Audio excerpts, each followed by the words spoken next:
The clock on the wall blinked 4:27 a.m. The diner was nearly empty, just the smell of burnt coffee and bacon grease lingering in the air.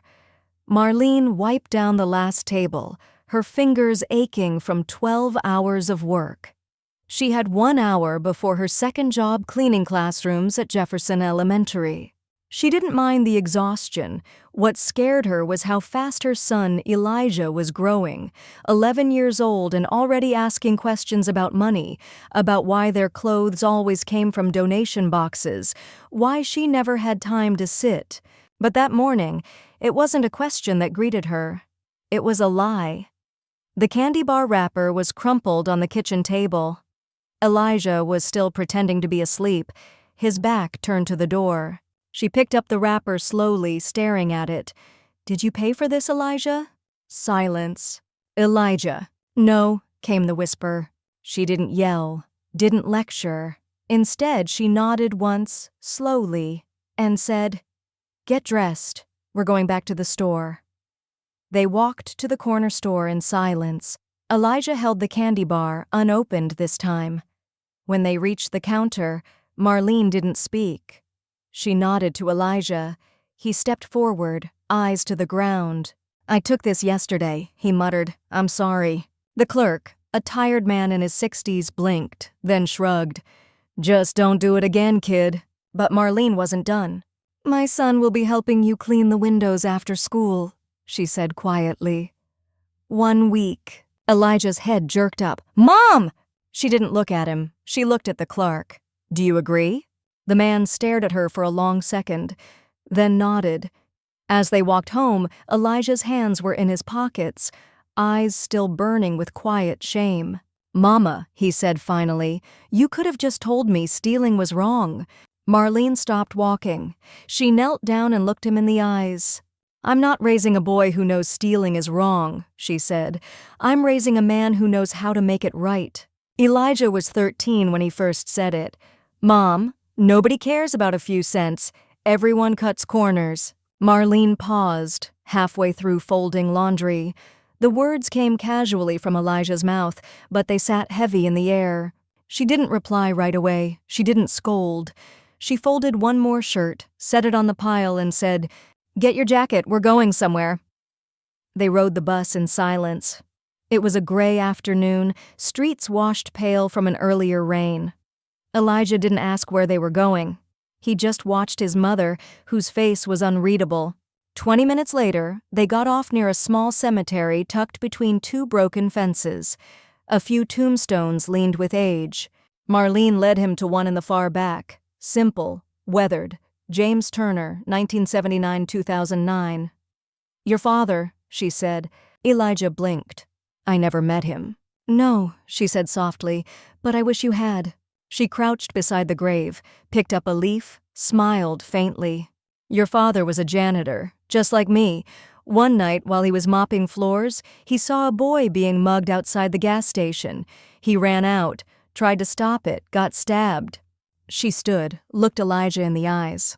"They stole the kid's wallet, had $3 and a train ticket in it.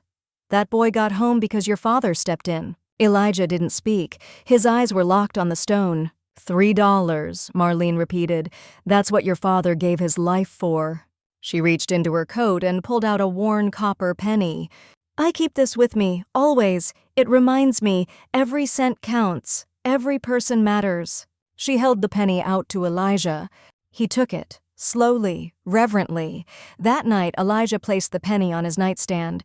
He didn't speak much during dinner, didn't touch his phone. Before bed, he looked at his mother and asked, "Do you think he'd be proud of me?" Marlene turned from the sink, walked over, put a hand on his shoulder. "He would be," she said, "when you learn to protect what matters, even if it's just $3. It happened on a Wednesday. Elijah was 14, quiet, focused, and mostly kept to himself. But that afternoon, Marlene got a phone call from the school. The voice on the other end was tense. "Your son was in a fight. We need you to come in." By the time she arrived, Elijah was sitting in the principal's office, his knuckles red and one side of his shirt torn. He didn't look angry. He looked ashamed. "What happened?" Marlene asked gently. Elijah didn't answer. The principal filled in the blanks. Apparently another student called him trash, said his mother was just a janitor. Elijah reacted physically. There was a pause. The room held its breath. "I see," Marlene said quietly. She turned to Elijah. "You hit him?" He nodded once. "With your fist?" He nodded again. She nodded too, then said the words Elijah didn't expect. "Good. Now you're going to fix it." English. The next morning, Elijah walked into homeroom carrying an envelope. Inside, a letter of apology to the boy he hit, a second letter to the class for disrupting them, and a handwritten page explaining why violence, even when defending someone, carries consequences. He read it aloud, then he looked up and added, "But if I had to choose again, I'd still stand up for my mom, because she's not trash. She's the reason I'm learning to be better than this." That night, as they sat together folding laundry, Elijah was unusually quiet. "You're not mad?" he finally asked. Marlene shook her head. "No, not mad." She looked at him for a long moment. "I'm raising you to be brave enough to speak up and strong enough to say sorry. You did both today." She handed him a shirt. He folded it slowly. "Do you think I did the right thing?" "I think," she said, "you started to understand what a man really is." Tea was a Thursday evening when the call came. Marlene had slipped on the wet floor at the diner, cracked her ribs, sprained her wrist. She was at the county hospital, barely conscious. Elijah, 17 now, was in the middle of SAT prep when the school secretary pulled him out of class. By the time he reached the hospital, her uniform was still stained with coffee. Machines beeped steadily, and for the first time in his life, Elijah felt something he hadn't before: fear that she might not make it. He sat beside her bed for hours, didn't touch his phone, didn't speak. When she finally opened her eyes, the first thing she whispered was, "You went to school today, right?" Elijah laughed, sharp, breathless, broken. Then, without warning, the tears came. Years of them, not loud, just steady, just real. Marlene, weak but smiling, reached out with her good hand. "Hey, look at me. I'm still here." That night, Elijah made a decision. He skipped prep class, went straight to the diner, asked the manager for a shift. "I can bus tables, wash dishes, anything." The man hesitated, then looked at him. Really looked. "You're her boy, aren't you?" Elijah nodded, and the man said, "Then you've already got what it takes." The job didn't pay much. The hours were long, but every evening after school, Elijah showed up, washed dishes until his hands wrinkled, then brought soup to his mother before heading home. One night, as he handed her the paper cup, Marlene looked at him. Really looked. "You're tired," she said. "Yeah," Elijah nodded, "but now I get it." "Get what?" "Why you never gave up. You weren't just working for rent. You were working for me." She reached out, touched his cheek. "Son," she said, "I wasn't just raising you to survive. I was teaching you how to stand." That night, Elijah didn't just cry again. He smiled through the tears, because for the first time, he didn't just love his mother, he admired her. Senior year came faster than either of them expected. Between school, part-time shifts at the diner, and caring for Marlene during her recovery, Elijah barely slept, but he never complained. He was accepted into 3 universities. One offered a full scholarship. The night the letter came, he placed it in his mother's hands. She stared at it, shaking. "Elijah," she whispered, "you did it." "No," he said, "we did it." Graduation day came warm and cloudless.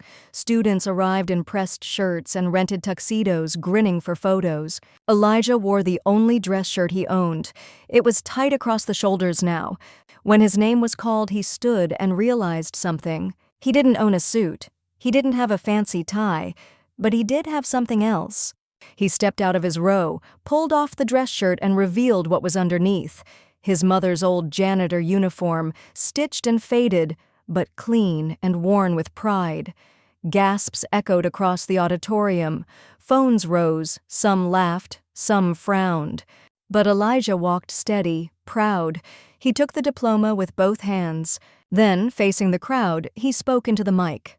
"I don't wear a suit today because I didn't earn this alone. My mom cleaned floors so I could walk across this one. She gave up comfort, sleep, and sometimes dignity so I could have a future." He paused. The room fell silent. "She didn't raise me to be rich. She raised me to be right." After the ceremony, a professor approached Marlene. He held out his hand. "You raised him well," he said. "That kind of character can't be taught in a classroom." Marlene shook his hand, tears in her eyes. Her ribs still ached some days. Her wrist never fully healed. But in that moment, watching her son laugh, surrounded by friends and strangers who clapped him on the back, she knew it had all been worth it.